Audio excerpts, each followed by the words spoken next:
Welcome, everybody. My name is Jeff Seeley, a.k.a. Cutmaker Jeff. Welcome to the Cutmaker Pod / Chicken Dinner Edition.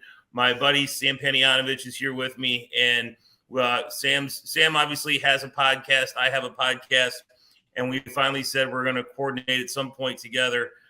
Sam, thanks for joining me today. Talk some Open Championship and talk some betting, DFS, everything, all things incorporated here, including some kinky parlays like we like to do. Tell the Cutmaker listeners a little bit about your pod, a little bit about what they can expect and what you go through on a weekly basis. Well, let me start by saying I was just on Cofield and Company in Vegas, which I do every Tuesday night on ESPN Las Vegas. And he asked me the question, tell me about this Cutmaker crossover pod. And I said, well, Jeff is the sharp and I'm John Wayne, because I'm just firing. Like, I have no idea what's going on. Like, you've got all these spreadsheets. Are they colored? Are they not colored? Are they black and white? Like, I have no idea what's going on. You sent me a spreadsheet. I don't know what it means. Meanwhile, I'm looking at numbers and I'm trying to find these different markets to whack and attack. And I think the top 5 and top 10, as we've talked about, are maybe not the most valuable markets, but you have the wiggle room because outrights are like blindfolded darts at 2 a.m. As for Chicken Dinner, I started it with a buddy of mine in Chicago in 2016. He worked for one Chicago station. I worked for another. We could never talk gambling, let alone talk gambling together. So we started this in the back alley of Michigan Avenue and started doing it. And it got me to Vegas, which got me to Boston. And now it's a weekly episode talking to, anybody in the space that wants to come on and share their story and, angles and strategies and all that. And it's been a labor of love. The problem is it gets tougher to do because I got so many freaking things on the docket. And I just got off a 10-day hiatus from work because we were off for the All-Star break. So I've been in the office for 10 hours today trying to catch up on everything I've missed and everything that's coming up. And I go, the British Open's today. I got to talk to Cutmaker Jeff. I am not prepared. But no, man, it's all numbers all the time, 24/7, 365. And that's the life that we live, right? Yeah, well, and there's your humble brag. I mean, Sam does an awesome job. For those who don't live in the Northeast and don't watch NESN on a regular basis, Sam has like a pregame betting show out there. He does a lot of Red Sox stuff, does some Bruins stuff as well. I think you're not allowed to bet on the Red Sox and Bruins, right? Can you bet on the Celtics? I forget. We have to do these pregame parlays. And it used to just be give us your best bet or two for every Red Sox and Bruins game. And now that it's sponsored by a sports book that I will not name, it is the same game parlay, but you can't pick the Red Sox or the Yankees. So I can't. So it's basically like you're shaping my parlay before I can even step up to the plate. So yeah, we can't. If it's a Bruins game against the Capitals, I can't put Bruins or Capitals because the fear is that I might have intel from some source that, hey, the Bruins are going to take a dive tonight, which I don't have. But yeah, we cannot pick the Bruins, the Red Sox, or their opponents in our same game parlay that probably won't win. Well, let's talk some Open here. And we're going to talk a little bit about, I'm going to start with DFS and something you mentioned earlier and something you and I talked about. I was in Boston for the Masters this year. We hung out with our buddy Devin Walker a little bit and a couple other friends of mine, and we talked about a lot of things. But yeah, I mean, I think DFS is really interesting, and it becomes harder and harder the more people have models and the more people have simulators they run on these things. So DFS becomes harder and harder to beat every day. But Sam, one thing that I think is interesting and a super important component of playing DFS in any form or fashion is understanding the numbers relative to the price, the DFS DraftKings pricing, if you will, or DFS pricing, if you will, relative to the odds. So you talked about this, just looking at numbers, looking at odds, right? So let's take like a really, really easy example this week. One that jumps out to me is Ben On, right? Ben On made a great run, totally screwed me in my matchup against Brian Harmon when he got hot. Brian Harmon crapped himself. But Ben On is 110-1 this week to win. I'm just using DraftKings odds for easy sake, and he's $7,000 in DraftKings in the DFS. Yet Nick Taylor is 300-1 and is $7,100 in DFS. So if you're going to play in a DFS lineup, which of those guys do you think is the better value? Which of those guys likely has a better outcome? Does that make sense?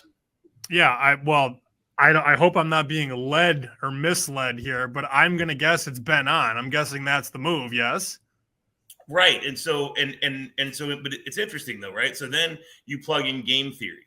And when you're looking at, say, lower stakes, like lineups like a Millionaire Maker or something like that, then you know that, yes, that's the correct play, if you will. But the higher stakes you go, then it becomes a game of, I know what you know, what I leveling, right? I know what you know, what I know that you know, that I know that you know. And again, you get to the point where you're like, okay, look, I know that you know that Ben On's a good play, so I'm not going to play Ben On because I think you're going to play Ben On. Instead, I'm going to play Nick Taylor, right? That, it kind of goes to this leveling game. Although sometimes a lot of guys anymore are just like, I'm just going to play the best value and hope that you overthink it. That said, I think it's a lot of fun, a way that you can participate in gambling. And you mentioned same game parlay. It's a lot like playing parlays, right? I mean, you've got 6 guys on your team. You've got to have 5 out of 6 at least have success, or you're not going to cash any tickets that week. I figured it was more, and again, this is a great conversation because I don't play golf DFS. You are very good at it, and you strategize all this stuff like it's your second and third job. I would have thought that you would come from a school of, let's take the guys that I don't want in and just push them aside right away. Like you gave me 2 guys that, are longer shots to win outright and obviously longer shots to be top 5, top 10. But say you didn't like a guy who's very popular, I would imagine, in DFS. Like, let's take Jordan Spieth, for example. And I don't know how you feel about it. Let's take Rory McIlroy. Okay, sure. So for me, like, I don't like Spieth more times than I do like Spieth. So that would be a guy that I would immediately just like throw into the dumpster. And I feel like a lot of people, like, I want to find the favorites or we do this segment on the Ultimate Betting Show on NESN called Follow the Crowd. Okay. And if I were going to throw like 6 names out there that I know everybody's going to bet, let me find the 4 of 6 that I know for sure I'm not going to put in my lineup. And I would sort of build it from that way and out. Like, I would take the guys that are expensive that I know I want no part of and keep them far away from my lineup. Yeah, no. And that's certainly part of it. Yeah, no, you're right. I mean, that is one of the things you look at, but I think the other part is Sam, and Spieth honestly isn't that popular. A lot of people are like you. So, yeah, I mean, I think that's a good place to start. And honestly, Rory's a guy who I never play, for example. And that's a guy this week who's going to be wildly, wildly popular. I think Rory's probably a good play this week, but it's like from a performance perspective, he's probably a good play. But from a leverage perspective, you got to think about leverage too, right? So, and again, you don't think about leverage when you're betting sports. I just want to get the best number and play the best play, right? You don't care what Jeff bets. You don't care what anybody else bets. You care is it a good price for you. And when you're playing DFS, if Rory McIlroy is going to be 50% owned and you're in a tournament with 100 guys and you know that 50 of the 100 are going to play Rory McIlroy, you should not play Rory McIlroy, right? Like if you're trying to take first place. So you got to sort of take ownership and things like that into consideration. And so that's kind of what I really enjoy about it. It's a lot more chess than checkers, right? And trying to piece together the pieces of the puzzle, as well as the gambling side of it. So it's a lot of fun. And the cool thing about golf is hopefully you have a 4-day sweat versus, you do any NBA night or anything else and you're done in 3 hours. That's good or bad, depending on how your weekend's been going. And there are so many ways I imagine you could stack these lineups. Like you could take all long guys. You could take all guys that are good with the irons. You could take all guys that are good on the green. conversely, you could take a good, you could take a long guy, an iron guy, and a green guy and put them all in the lineup and hope for the best. But it's just the combinations are fascinating. And as you talk about, what you know and I know versus what you know and I know and he knows and she knows, like that's where I feel like I am so behind in DFS because I would think myself out of good bets. I do that enough with sides and totals and money lines. I can't even imagine getting into that DFS bubble and knowing that I like golfer A, but talking myself out of golfer A because this guy likes golfer A, and then golfer A wins the whole freaking thing. Well, yeah, I mean, and there's a point, right, where, and I'm that way with, say, Brooks Koepka, right? I'm going to play Brooks Koepka every single week, and I'm going to have him in. I'm playing 150 lineups this week, and I'm going to have Brooks Koepka in 150 to 150 lineups. So that's a way. Nobody's going to have more Koepka than me. You can't get more than 100%, right? And so I think that's one of the ways that you can kind of gain leverage. But we'll talk about a few guys here today as we talk about bets and some things. We'll talk, I think, from a betting perspective and a little bit on it from a DFS perspective, and guys who maybe are really good bets and terrible DFS plays, and vice versa. Okay. I got some bets too. Again, I don't originate any golf, nor do I ever claim to. But you and I know a lot of the same people, including one very good golf handicapper in Vegas who has passed me some matchup props that I was very happy to be able to lock in. So I am following your lead, my friend. So let's kind of start at the top of the board here a little bit. And Rory McIlroy, Scotty Scheffler, John Rahm, 7, 8, Scheffler 7, Rory 8, Rahm 13-1. It's interesting, honestly, Sam. I don't know if somebody said to you, "Hey, look," and you and I talked about this in the Masters, although Scotty really shit down his leg at the Masters. But you look at, I'm looking here right now. So Scotty Scheffler is plus 150, top 5 in the Open. I can't think of one reason why Scotty Scheffler couldn't finish in the top 5. But that said, it's like I think about, but I could never play 7-1, 8-1. So if I'm playing Scheffler, I'd probably play him top 5. Rory's the interesting one. I think he's going to be popular DFS play. I think he's a bad bet at 8-1. I don't know, bad's the right word. I just can't get there. If I was going to play Rory and Sam, this is really interesting. I talk about this all the time. You and I talk about this a lot in Vegas, in Boston. If I'm going to play Scotty Scheffler, Rory McIlroy, I'm going to parlay them with somebody else. Yep. I'm going to parlay them with something else. It could be, the baseball game I like tonight, 2 or 3 money lines I like tonight, whatever the case may be. I'm going to parlay them with something else to boost those odds and get them at least in the low double digits. It's funny that you brought up Scheffler. And I know we had some tickets on him, Masters. Yeah. I had him parlay with a couple of things, and I would make those bets again tomorrow. I wrote about this for the last major, which I believe was the U.S. Open. Yeah, I wrote about this for NESN on June 14th. And the title of the story is, should you buy Scotty Scheffler insurance at 2023 U.S. Open? And I ended up saying, look, I'm going to bet Scheffler outright at 7-1, and I'm going to bet him top 5 at plus 160. And one of the parts of that story, and I remember writing this, the golf bettors are, the golf bettors that are all smarter than me always talk about value in a tournament. And I can't even count, Jeff, how many times somebody has said, well, you can't bet that guy at 10-1 because he should be 18-1. And then that guy wins the fucking event. Golf is a different monster because, golf Twitter will destroy somebody. If they bet, an 8, 9, 10-1 guy at the top of the board because there's no value with air quotes around it.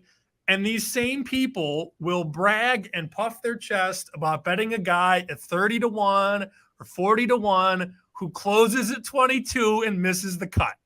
It's the weirdest conversation in gambling. Like, I understand the value. Like, I'm always trying to get the right number.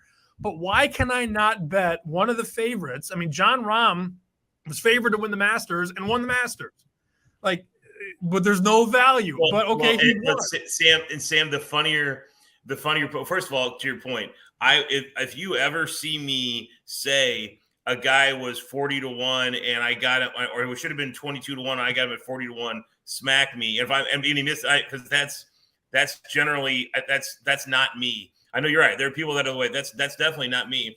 But I do get caught up in a little bit of the golf echo chamber because you're right. And you think about this, for example. Let's use the NCAA tournament as an example. If you had a team in the NCAA tournament that was 8-1 to win the national championship and they won, you'd feel like a genius, right? And 8-1 in the NCAA tournament is probably like the 4th or 5th favorite, give or take. Yeah, maybe depending on the year, could be the 3rd favorite. Yeah, whatever. Yeah, but it's certainly not the favorite, right? Right. And it just depends. And so it's like, but in golf, when you see a guy single digits, you're like, hell no, I can't do that. There's just no way. I can't see myself do that. Now that said, but I do think there's a really easy way, and which is parlaying it with maybe even one other game to boost your odds a little bit and get to where it makes some sense. So I had a guy. Let me tell one more quick story. Yeah, please. Ron was a part of my portfolio, if you will, going into the Masters. And I had a guy who I really respect tell me that there was no value on Rahm to win the Masters. And I remind everybody he won the Masters. So that's where I think the golf conversation gets a little sideways from time to time. I'm not talking about you. I'm talking about, golf Twitter and these losers in my mentions half the time. But, if you pick a favorite that you like, there's nothing wrong with that. Now, the guy that gave me the bets, he's got a loaded portfolio. He's got some Cantley, he's got some Fowler, he's got some Justin Thomas, he's got some Gooch. Like, he gets good numbers on, these golfers. But he doesn't play anybody under 20-1 because there's no value. And oftentimes it's the guys 20-1 or less that are, chasing that final hole or that final round on Sunday. And I think it's a funny conversation to have. The favorites never have any value, even though the favorites are usually right there. No, listen, and again, that's kind of my thing. I'm going to bet Brooks Koepka in every major, regardless of, he could be 2-1. and I'm a little bit, I'm talking out of both sides of my mouth in that regard, because I think he's going to win every major that he plays in. And I just happen to, be lucky this week that he's, he was as high as 20-1 on DraftKings, back down to 18. I still think I'm going to bet that. You mentioned Jon Rahm. So Jon Rahm, Sam, we'll talk about Jon Rahm for a quick second. Like, I think Jon Rahm is a guy right now who I think is not a good bet, but a potentially $1 million winning DFS play. So that's a really good example, right? So, Jon Rahm, obviously elite golfer. We watched him win the Masters, but has been going through a tough time right now, not playing his best. But if you could take $50 or $25 or whatever you want to enter in the Millionaire Maker and fire in a Jon Rahm lineup, and he's going to be like 3% owned. And if you happen, because he's right next to Scotty Scheffler, Rory McIlroy, Cam Smith, Brooks Koepka, Xander Schauffele, Victor Hovland, and Patrick Cantlay. Oh, and Ricky Fowler. So you plug him in those listed names, you have a hard time clicking Jon Rahm there, right? When you're trying to build your sort of perfect lineup. And so we talk about leverage. That's a maximum leverage situation where you have an elite talent, arguably top 3 player in the world, who I think will be 5% owned or less. And so then the rest of your lineup really doesn't matter, right? Yeah, I mean, it does. You've got to pick optimally, but you could pick the chalk in every single, spot further down the board. And if Jon Rahm wins the Masters, you got a really good path to $1 million. Well, when you put it that way, when you line him up, it's like a police lineup, and you got 7 guys in there. It's a different conversation than just, hey, do you like Jon Rahm? The answer is probably no. But when you compare him to the other guys in the lineup, and I think what you're getting at is you're sort of trying to find maybe the ugly duckling in the group who people don't really want to be a part of. That sort of sounds like that's what you're getting at. Like, that Rahm has the pedigree to be in the hunt in any major championship. Like, he has proven that over his career. But he's maybe not the sexiest in terms of market compared to the other heavy hitters in terms of DFS. So, Sam, you want to take it a step further. You mentioned Spieth, and Spieth is a notorious guy who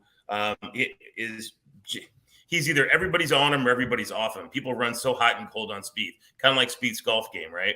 And I think now it'd be really interesting. He's another guy that nobody's going to play because Spieth, again, is surrounded by Cantlay, Fowler, Morikawa, Matt Fitzpatrick, Tyrrell Hatton, Tommy Fleetwood. You see any of those names, how are you going to pick Jordan Spieth? You can't, right? You really can't. And so, I mean, and especially if you're a sharp bettor, you start looking at the head-to-head markets, and you're like, where's Spieth compared to? And I have to look offhand. I'm not having it in front of me, but I would be surprised if Spieth is a favorite over Fleetwood, for example, this week. Let's see. I just have up FanDuel just because that's a very popular book out this way. I've got Fleetwood at 28-1 and Spieth at 30, at least at FanDuel. So they're basically the same in terms of the outright markets, but I don't think I didn't see a matchup on Fleetwood Spieth. But yeah, I mean, given the future outright market, they're basically identical. Right. But obviously one's in a hell of a lot better form than the other. Spieth has been, mind you, he played okay. He's a hell of a lot better form. His form's not. He's missed three of his last 4 cuts. So Spieth has a fifth in with missed 3 of his last 4 cuts. So his form's not tremendous. But Spieth's another example. If you click Rahm and Spieth and they finish 1-2 in the Open Championship, you could almost have Jeff Seeley and Sam Panayotovich in your lineup and chip $1 million. Because, I mean, the rest of your guys, as long as they're not dead bodies and they make the cut and they finish top 20, you're probably going to win. See, now I have to bet that shit. Now I have to. This is what you do to me. This is like that night out at the bar and we drank them out of Jameson. Now I have to be a part of this, because if that happens and I'm not a part of it, I'm going to hate myself. Yeah, well, there you go. Yeah, I mean, throw. Yeah, so you could do. I'm going to build one here. So I've got it right here. I've got Spieth. I've got Rahm. I've got Seeley. I've got Panayotovich. I've got Devin Walker, and I've got Johnny Walker. So there we go. There's my 6. Well, no, you take. I mean, honestly, what is the millionaire maker this week? I got to look here again. It is. I think it's usually $25 for one. Yeah. So $25. You take $25 and you fire in. You start with Rahm and Spieth, and go from there. And if you do that, and it goes Rahm, Spieth, and the rest of your guys just make the cut, we're gonna win 6 figures. Man, my juices are running. There you go, Sam. So I know you've got some guys that you're interested in this week. Who in the 30, 40 and under range are you interested in this week? So I have these bets, and I don't really love them, but I had to grab these numbers. At the time, I thought they were going to go the other way, but they didn't. I grabbed Justin Thomas at 65 and 60. Again, there's a guy who hasn't been that great as of late in terms of recent form, but I go back to, tournaments past when, this guy was in the 14, 16-1 range. And when he was playing really good golf, he was obviously a lot lower. And that's how this whole racket works. You're playing well, your numbers go down. Hell, look at Ricky Fowler, who at one point was, $1.25 to 1 to win this thing, 125 to 1. And now you can find Ricky at 15 to 1. I'm not going to stand here and go, oh, hey, Jeff, I like Ricky at 15 to 1 when Jeff Sherman's telling me to bet Ricky at 125 and 100 to 1. And I said, nah, I'm not betting Ricky Fowler. And now you look at the board and you go, Jesus, I missed out on that. But I do have some JT. I have him outright. I also bet him. I got 7 to 1 on him to be top 10. And again, I think those numbers are a little high. You asked for a 25-30. I gave you a 60-70 at Justin Thomas. And then the one matchup that I feel really good about, and this has run a little bit, it's Cantlay against Dustin Johnson. And I laid 125, 130, and that's out to 140 right now on Cantlay against Dustin Johnson. So the only 2 real positions that I have at this point in time with, a day and change to go is I've got Thomas outright, which is a glorified dart throw. Thomas top 10, and then that prop Cantley over Dustin Johnson at -1/4. So, you got to find your favorite late night West Coast total and parlay that with Brooks Koepka, and then you'll be in good shape. I mean, I can't tell you the number of ways I've tried to parlay Koepka. I've still got him. I mean, I can't. Sam, he's gonna win. Oh, he's gonna win. He's going to win the Masters. Or excuse me, the Open. He's going to win the Open. So he almost won the Masters. He won the PGA. He did not play particularly well in the U.S. Open, but survived, and he is going to win the Open. So plan accordingly, guys. Guys down there, though, I'm not a So Cantley is a really good example of a guy like you mentioned. Spieth. Cantley is the guy I just never get behind. I can't do it. What about JT? Do you love or hate or double hate the JT? I don't play JT, fortunately, because I would have gone broke. As much as this has drifted out, I would have just a lot of people are firing on him all the way out to now he's 80, right? I mean, people just keep firing on him, and the line just continues to drift. A guy who I've played, a bunch of times and who's drifted out. I mean, Cameron Young is 60-1 now. And, there was a point in time, Sam, where if you had told me he'd have been 20-1 in this, I'd have believed you. I mean, he was one of the hot names coming into the year. Tom Kim's another guy who was really one of the hot names coming into the year, who's 60-1 now. But yeah, no, gosh, JT 80-1. Sungjae M.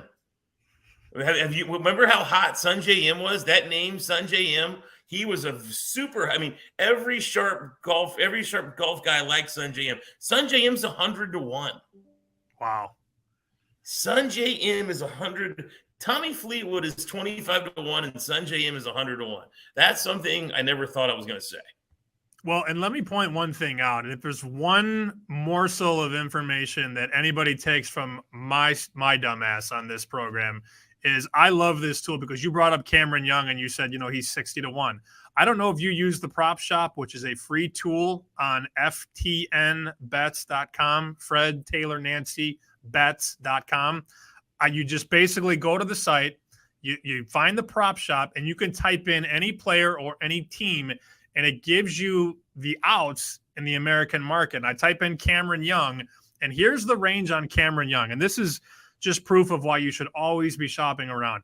Cameron Young to win the Open is 45-1 at Caesars, 55-1 at MGM, 60-1 at DraftKings, 60-1 at BetRivers, 70-1 at FanDuel, and 80-1 at PointsBet.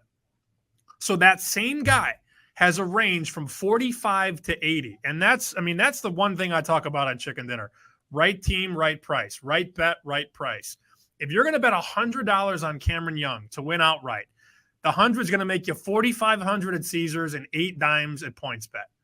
Why are you not getting the best of the number? That Prop Shop tool is my favorite thing to use when it comes to futures, when it comes to props, because you type in the name of the team or the player, and you are able to see the range of all of those books within 30 seconds. And that guy, to your point on Cameron Young, yeah, there's a 60, but there's a 70 and there's an 80 in market. I would never give PointsBet a dime of my money. So that's a different conversation for a different day. But you know what I'm getting at. I do. No, your point's a good one. And actually I'm not familiar with that tool. And now that you mentioned that, it is an interesting one. So yeah, no, and it's a great call. I mean, there's a couple of those odds checkers, another one, right? There's a couple of people use check the odds. But no, I think that's a terrific point. And then you called that one out really well. I think that is a cool tool and a good. You're right, and checking the props markets. But Sammy, one thing people really, really, really, really, really misunderstand in golf, and if I had $1 for every time I've heard this, I'd be a millionaire, is understanding dead heat rules. I cannot tell you how many times people call me because listen, the craziest thing is, dude, people don't realize if you make $100, you can make $100 bet on a guy to finish top 10. And he can finish inside the top 10, and you can lose money. I know. Are you aware of that? I saw. Well, and some of the books do this worse than other books. Like I think it was it FanDuel that, like, say you have a top 40 bet, and the guy that you pick ties for 23rd, like you lose, no matter what, you lose half the stake out of the chute. Like just because he tied or something like Andy Molitor was talking about this on the deep dive, and then I had him on Chicken Dinner, and they do good stuff with BetSperts Golf. But it was something like if you pick a golfer who ties, you lose like half the heat or something like that. Well, no, I thought that was absurd. Well, yeah. So ultimately, the way it works is let's say you've got a guy top 40 is a great example, right? You mentioned top 40 because a lot of times you're going to get a value at top 40 at say plus 150, right? And the guy is in an 8-way tie for 40th. You are going to lose money. I knew that part, but there was an example where like there were some ties at 28th and 35th in a top 40 market, and the guy who had the bet had the golfer who finished tied for 28th with 7 other people, and there was another tie for 35th or something like that. Wow. And because the guy was tied at all, he lost half of his stake. It may not have been FanDuel, but it was some weird rule that I've never seen. I haven't seen that. I haven't seen that. But again, I mean, the most common though is the easy one is, you finish whatever T37 in a 10-way tie, right? You're screwed. I mean, you're going to lose some money, and that's why I think really, and there are very few books that do it. One happens to be like just BetMGM's one I know that does a good job, and I will take a lesser price at BetMGM because they pay ties pay full. I mean, that means a lot in golf. I would the worst price is absolutely worth taking at that point. Yeah, at that point, I mean, if they pay full on ties, I don't know how you don't play any top 10, 20, 40 there, just given given the headache that you avoid. And then the worst part about the dead heat rules is that if there is a miscalculation, which at times there are miscalculations when somebody pushes the wrong button in the back and it screws everything up, then you are at the mercy of the customer service rep who has no idea what a dead heat rule is. And that's, oh my God, when you're chatting with a robot who sends you to another robot, and then you get on the phone and this person is like, let me transfer you back to the robot, and you're ready to jump out the window. So if you're telling me that they're going to pay full on ties, that's something that I'm going to keep in the back of my brain going forward, because if I can avoid that dead heat nightmare, that is worth the reduction from 170 to 150 if I have to avoid all of that. Absolutely. Couldn't agree more. So, Sam, it's interesting narrative here. I think that in the Open Championship, the amount of people who immediately, I'm curious your opinion of what you hear, because you're obviously in the media, you're especially in the sports media and gambling media, and you're on this stuff all the time. And a common narrative is you have to play or bet Euros in the Open. Euros are going to play better. Euros are used to playing links to style golf, blah blah blah blah blah. And I think you see a knee jerk reaction where a lot of people are like, oh God, that's such an overblown narrative. And again, the old he said, I know that you know that I know that you know. Where do you weigh in on this? What do you think about that in general? And where do you think the media in general or the sports landscape in general falls on that? Well, narratives drive a lot of this stuff, especially with people that we know haven't been gambling for a long time. And then that's, you and I have had a lot of conversations about some of the content in sports media. Not to veer this off to a different lane, but like my least favorite conversation in sports or sports betting is, well, this guy has done this in 4 of the last 7 games, or this guy has done this in 3 of the last 5 games. And it's like, that doesn't really matter. Like, who is he up against tonight or tomorrow? Like, the past doesn't really matter that much, yet that is a driving point for so many conversations. Like, well, this guy has, he's gotten a base hit in, 6 of the last 7 Wednesdays. Well, who gives a shit? Well, that doesn't matter, but that is fodder for a lot of this stuff. To bring it back to your point about, horses for courses, or, guys like Shane Lowry, I'm guessing is probably pretty popular in this tournament. I'm going to guess, given where he's from and where this one is. I mean, I know he's not English, but he's damn close, being from Ireland. Like, I imagine this guy is going to probably draw more handle because he's playing closer to home. And I Jeff, I don't care where guys are from. Like I mostly care about two things, recent form and price. And I don't know. Like I'm scratching my head thinking to myself, like, would I ever bet Shane Lowry at 30-1 to win a major? And I'm not there.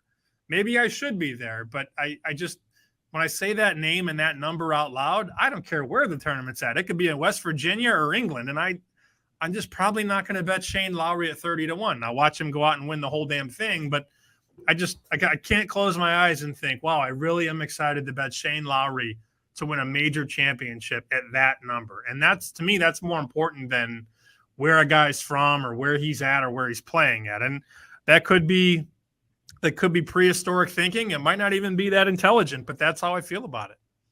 Well, no, I think Shane Lowry is a really good example. I think that's a really horrifically bad price. But by the same token, I think,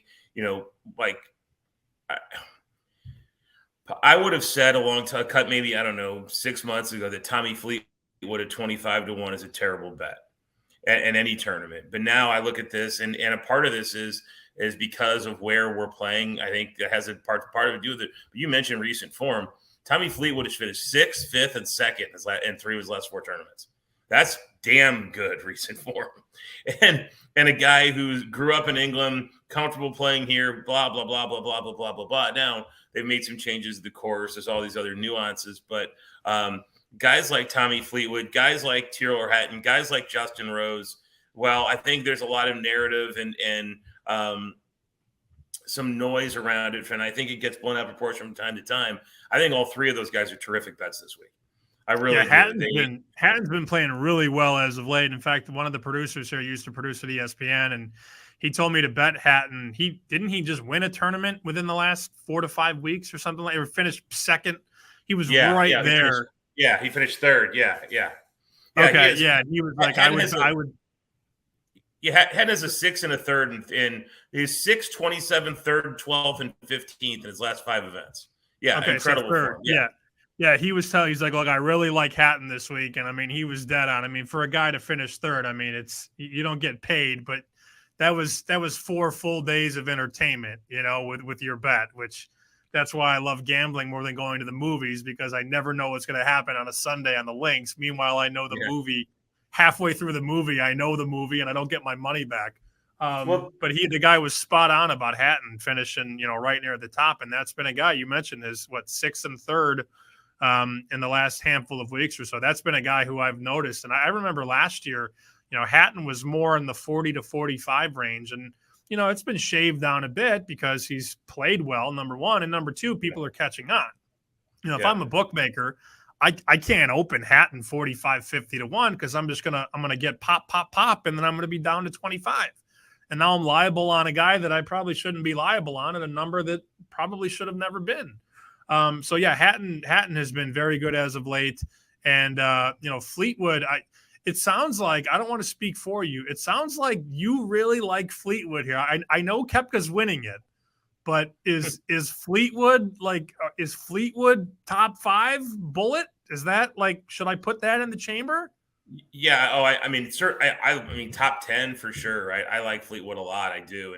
And further down the board, I like Justin Rose at a little longer price. Top 10. I think both those guys are interesting. We talked about this a while ago. I think if you fire both Fleetwood and Rose top 10 at plus money, which you can easily get, I feel like you're going to make money. What's interesting though, this week, Sam, there's some guys down the board, in this, I don't know, call it 90 to 150 range, who have been playing really good golf in the States, some a little more low key than others. And I think make for interesting options this week. Certainly some like Keegan Bradley. Let's talk about Keegan Bradley. Got off the Schneid, won just a few weeks ago.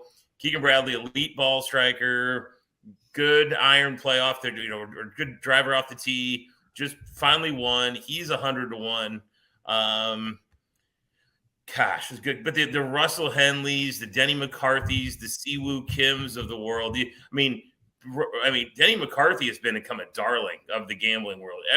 People love Denny McCarthy now. and just waiting for him to get off the schneid and get that win. It wouldn't shock me if Denny McCarthy won the Open. Guys along this range, Adam Schenk, a guy who I mentioned earlier, like Adam Schenk's finished 4th, 7th, and 2nd in his last 4 of his last 6 events. Been phenomenal. Anybody in the 101 range you got any tickets on, or you just have your few there? No, I don't have anything, but I'm telling you, as you talked about Schenk before we started recording, and as you talk about him now, like I can bet Schenk top 20 at 7-1. I can bet him, top 10. It looks like it's 17-1. I could bet Schenk top 5 at 50-1. That's sort of where I go. I know that guys, and we talked to a lot of the same guys. I know guys that bet 80s and 90s and 100-1s, and if you win one of those out of a good round or a good season, if you will, that's probably going to pay for what you do over the course of a certain golf season. But I don't know, man. Like I've never hit an 80, 90, 100-1. Like I don't think I'm good enough at golf to act like I know who the right move is. But I listen to guys like you, and I listen to mutual friends of ours that when they talk about a guy at 70 to 150-1, they always talk about the value. Well, okay, I'm going to shave this down from a 1, and by 1 I mean they have to win the whole thing, to a 5, 10, or 20 market. Like you bring up Schenk and talk about how he's played as of late, and my immediate reaction is to find out what I can get him top 5 and top 10. And again, the numbers are 50-1 and 17-1. And I think we would both agree that's probably more likely than him winning the whole thing. Well, I think honestly, Sam, what I like even better is plus 150 top 40. Okay. I love All right. I love that. I mean, that's not nearly as sexy, but I think that's a far more likely outcome. Right. And and then 7-2 for top 30. You on Schenk alone, you can get 7-2 top 30 and 2.25 top 40. There you go. And obviously, you really got to watch your dead heat rules there. Make sure you're betting at the right place. But yeah, no, I think that's a tremendous situation. And Padraig Harrington's another guy like that who is going to grind his way around here. He's probably priced. I'd have to look at the pricing, but I know he's probably very, very similar to Schenk, maybe even a little better. I think at DraftKings he's 125-1 top 40, plus 125. Excuse me, plus 125 top 40. He's not going to win the tournament, but he's like 4-1 top 20 and plus 125 top 40. I think those are options worth looking at as well. So here's a question I always get when it comes to majors, and I'm sure you're in the same boat. Obviously, Tiger, I don't think Tiger's in this. I mean, I imagine Tiger's not playing. He's not. No. But the other guy that people always ask about is Phil. And how do I bet Phil? And what do I do with Phil? And I don't care anymore. I mean, you look up at him to win the Open, and he's 300-1 at a couple books. And it's like, I feel like this is basically it for Phil. I don't know how much longer we're going to have this conversation, but then you look up and you look at the cut prop, and he's close to, like, he's not a pick 'em to make or miss the cut, but he's right around minus 150 plus 130 in a given tournament. And that's a guy who's you could see him. He could shoot a 78 day one. He could also shoot a 68 day one. Like that's the ultimate wild card. And I never know how to answer that with Phil because I have no idea what he's going to do. It feels like the range on Mickelson Thursday and Friday is maybe one of the widest in the entire tournament. Like every major tournament, it's like you could see him shoot 4 under. You could also see him shoot 8 over. I never know what to do with Phil, and I never know how to answer that question. Well, and I think you just did, right? I think you answered it correctly. Is his range of outcomes is probably the widest of anyone's. You're exactly right. I mean, I think you're exactly right. I mean, because there are a lot of guys who have more talent than Phil these days, but I mean, Phil is one of the greatest golfers of all time, one of the most talented golfers of all time, right? And so, pick a guy, Louis Oosthuizen. I'm just going to look at a guy, Louis Oosthuizen, okay? Louis Oosthuizen and Phil do not have the same range of outcomes, not even remotely close anymore. There was a time when I would have said Louis would have been a way better bet. Now they're not even in the same. I think Phil could still – he proved it at the Masters. Phil could still YOLO a freaking, first round leader one day and then shoot 85 the next day. Anything can happen. but Phil has got that in him. Louis doesn't anymore. But he can also finish DFL. So, and again, I don't think so. A lot of those guys are going to finish DFL. So yeah, no, you're right. The range of outcomes on Phil are a mile wide, and it's going to be really interesting. I think he's, but again, throw Phil in your DFS lineup with Rahm and Spieth, and he finishes top 10 with those two, and you can the rest of yours could be dead bodies, and you're going to win $1 million. There's a lot of ifs in that equation, though. If.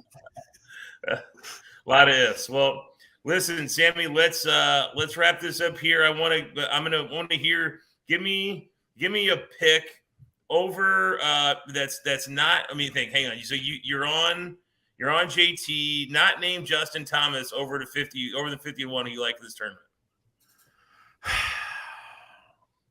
Let's see. Well, I know that. What can I get Lee at right now? I think I can get. I know a guy who bets very good golf who bet Minwoo Lee at like 75 to 1.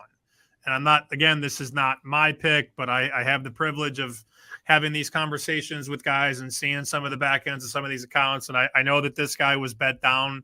I don't really know much about his game, but that's a guy.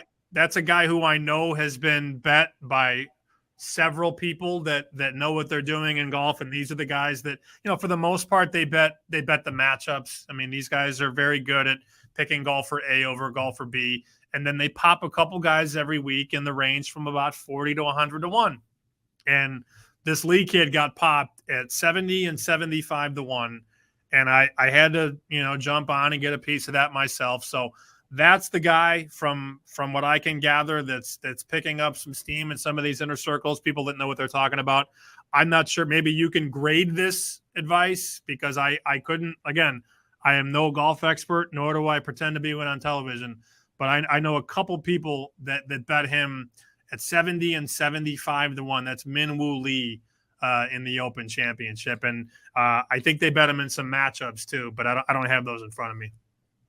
Yeah, he's in tremendous form. That's actually a tremendous bet. That really is a very good bet. It's an easy to make a case for. If Mark Sheet here was color coded, you would see lots of colors around Minwoo Lee. So yeah, no, I think that's a tremendous bet.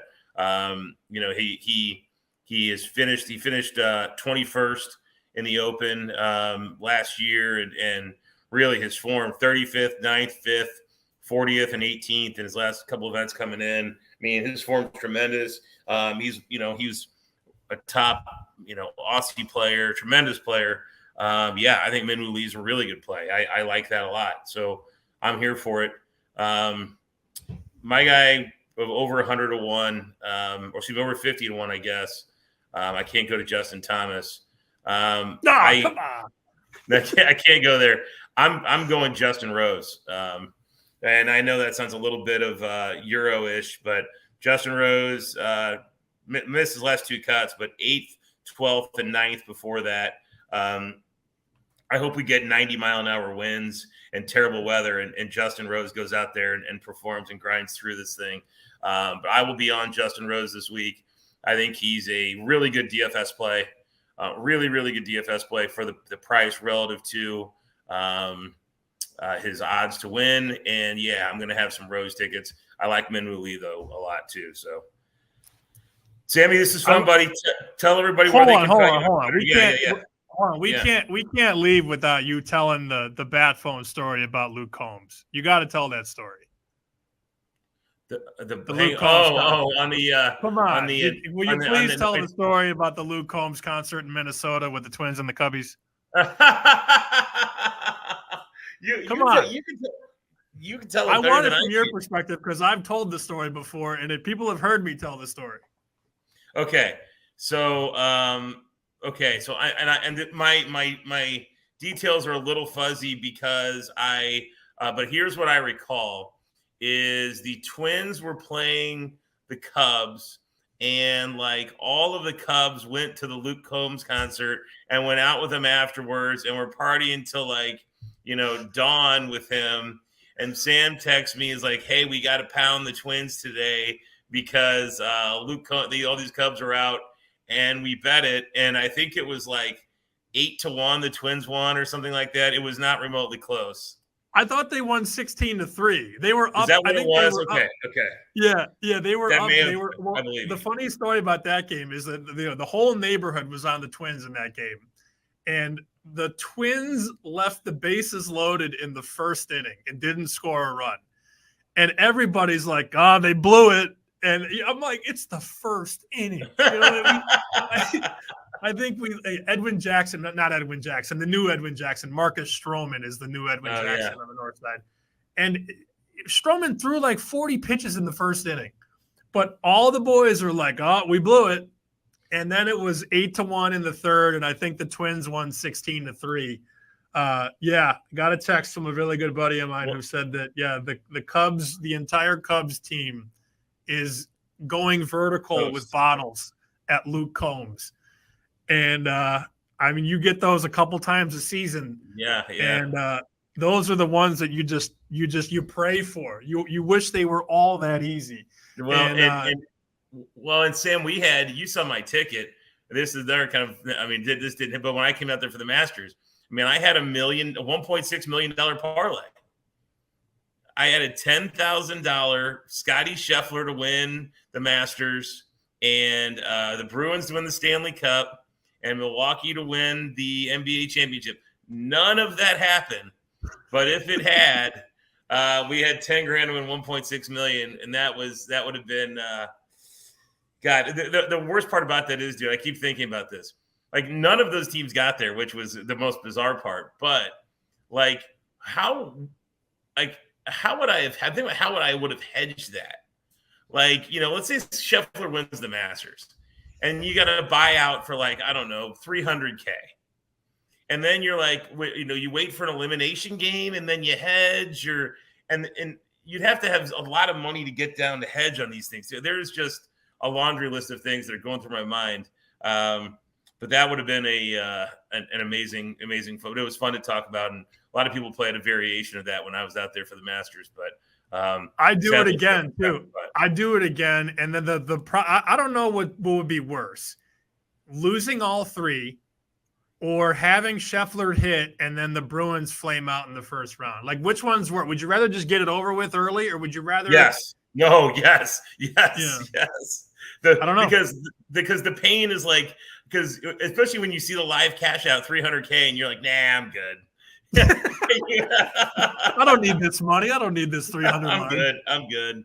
All right, Sammy, where can everybody find you on Twitter? Yeah, you can follow me on Twitter at SPShoot. Just don't follow me home, please, from work. Been fun, man. I know we were going to do this at some point this golf season, and I know I'm gonna with the right permissions, I'm gonna basically just try and cross post this on Chicken Dinner. And I know that I had some people that were asking about golf, and I always say, look, I don't bet golf. I don't do it well. I just tell people who do, and you're one of those people. And thank you for educating our audience, and thank you for drinking the entire city of Boston out of Jameson that one night. It was a blast. And the hottest comedy club in town. Woof. So yeah, guys, you can find me at Cutmaker Jeff. Check out the pod on Twitter at Cutmaker Pod. There's a link in our Twitter bio on the Cutmaker Pod handle. Get on, follow our Telegram account. We post when we update the website with all our plays. We'll have round by round matchups for the Open Championship. It's going to be tough because of timing and everything else, but we'll have some of those out. And then Sammy, my subscribers, I sell, I don't know, half to 2/3 of my 150 millionaire maker lineups. I sell some equity into my subscribers, so that's a lot of fun. We have a group sweat, so spoiler alert, I'll have all the Koepka, but I'm picking Koepka to win, and let's hope it works out for everybody. So, Sammy, thanks again, buddy. We'll talk to you soon. Thanks, buddy. Koepka on top and Thomas tied for fourth. I'll take it. There you go. Perfect. Thanks, everybody.